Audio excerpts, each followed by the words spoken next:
Il y a ceux qui feront grève et puis il y a les autres qui comptent bien boycotter ce mouvement, ceux qui veulent absolument travailler.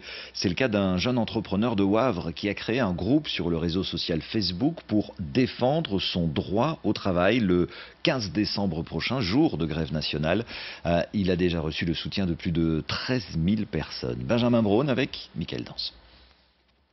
Un succès inattendu pour cette idée qui a germé un peu par hasard dans la tête de ce chef d'entreprise, agacé par les grèves générales qui devraient entraîner une perte de 8 à 15 000 euros à sa société, mais aussi pas mal d'inconvénients pour ses employés. Il y a des gens qui vont être obligés de prendre congé. Et en fin d'année, que ce soit pour jeudi 6 ou pour le 15 décembre, en fin d'année, il ne reste plus des masses de congés. Donc c'est un congé qui va devenir finalement obligatoire pour tous les gens qui sont en transport en commun et qui habitent loin.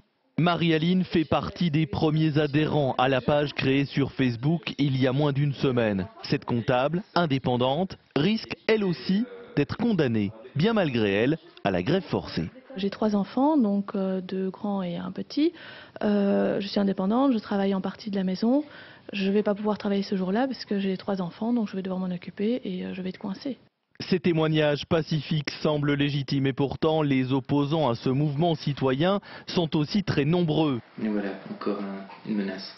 Ce jeune père de famille a d'ailleurs déjà reçu plusieurs messages de menaces, des attaques à caractère politique. On ne peut pas dire qu'on est apolitique parce que le fait de dire qu'on veut aller travailler un jour où tout le monde veut faire grève, c'est déjà un engagement politique. Par contre, on n'est soutenu par aucun parti. Il y en a qui font la grève, nous on n'est pas d'accord, mais on peut le dire aussi.